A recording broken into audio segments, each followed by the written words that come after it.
ইয়া রাসূলুল্লাহ, ইয়া হাবিবাল্লাহ, বেলাল যতক্ষণ পর্যন্ত আযান না দিলে ততক্ষণ পর্যন্ত ফজর ওয়াক্ত হবে না, কিয়ামত পর্যন্ত সূর্য উঠবে না। চিৎকার করে করে কন্যা ইয়া রাসূলুল্লাহ। আমার নবীজি এবার ডাক দিয়ে বললেন, বেলাল তোমার উপর আল্লাহ সন্তুষ্ট, আল্লাহ খবর পাঠাইছে জিবরাইলকে দিয়া রে, ও বেলাল তুমি যতক্ষণ পর্যন্ত আযান না দিবা সূর্য উঠবে না, ফজরের ওয়াক্ত হবে না, সূর্য উঠবে না। যাও যাও যাও বেলাল, আর মনে দুঃখ রেখো না, আল্লাহ তোমাকে কবুল করার জন্য এমন কাফেরদেরকে দিয়েই তোমাকে পরীক্ষাটা করেছে। সুবহানাল্লাহ। বেলালের সমালোচনা চতুর্দিকে শুরু হয়েছে।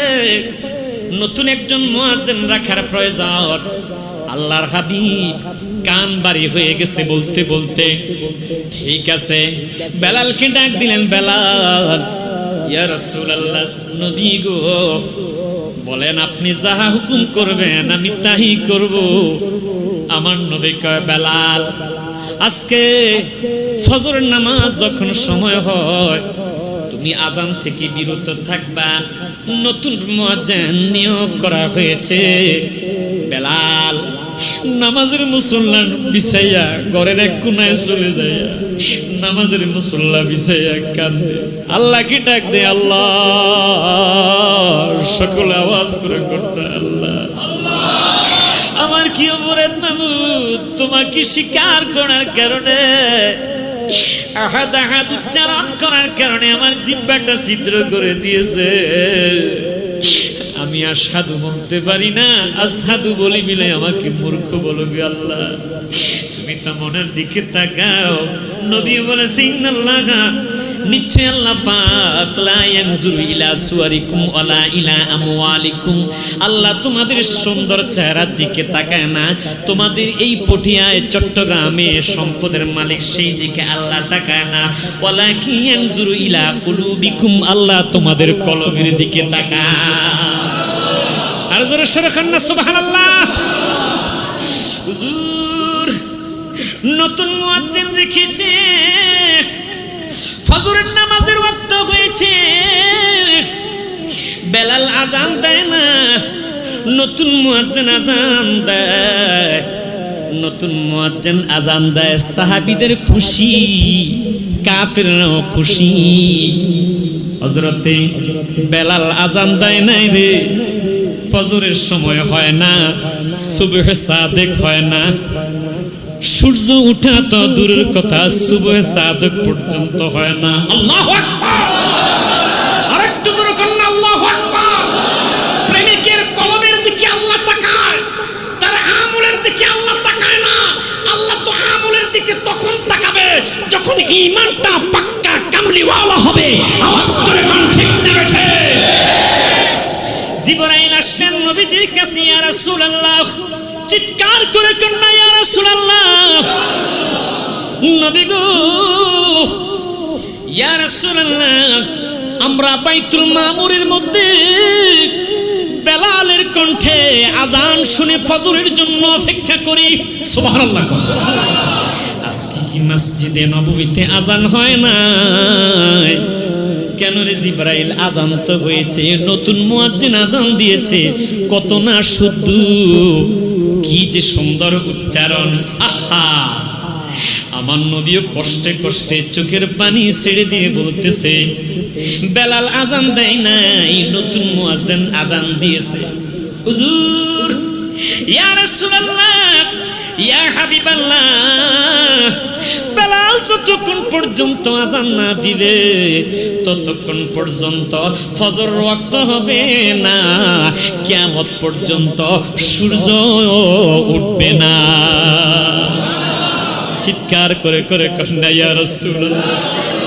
আমার নবীজি এবার ডাক দিয়ে বললেন, বেলাল তোমার উপর আল্লাহ সন্তুষ্ট, আল্লাহ খবর পাঠাইছে জিবরাইলকে দিয়া রে, ও বেলাল তুমি যতক্ষণ পর্যন্ত আযান না দিবা সূর্য উঠবে না, ফজরের ওয়াক্ত হবে না, সূর্য উঠবে না।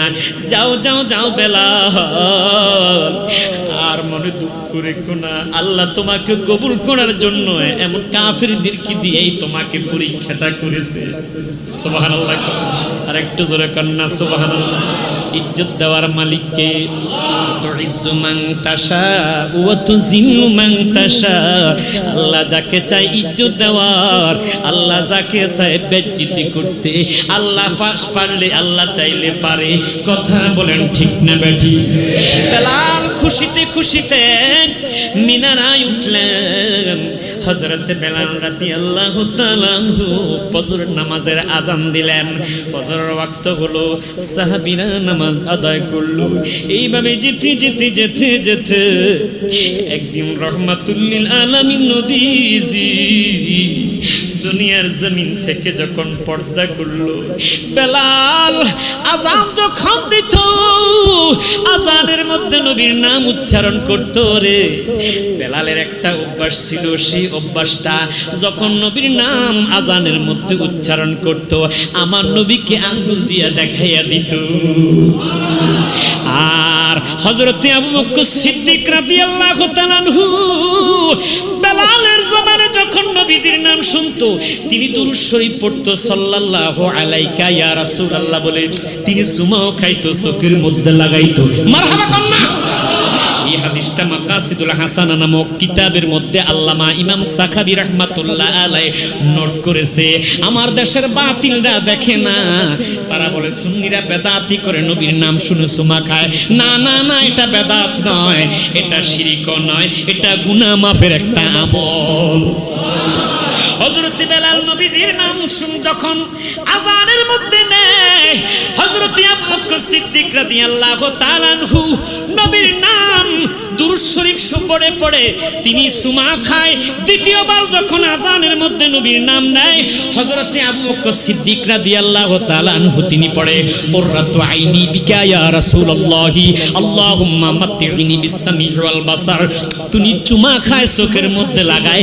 আযান শেষ, নবী ডাক দিয়া কয়, আবু বকর তোমাকে আজকে দেখলাম বেলালের কণ্ঠে আমি নবীর নাম যখন উচ্চারণ করেছে তুমি চুমা খাও। ইয়া রাসূলুল্লাহ, ইয়া হাবিবাল্লাহ, আপনি নবীর মুহাব্বতে আমি চুমা খাই।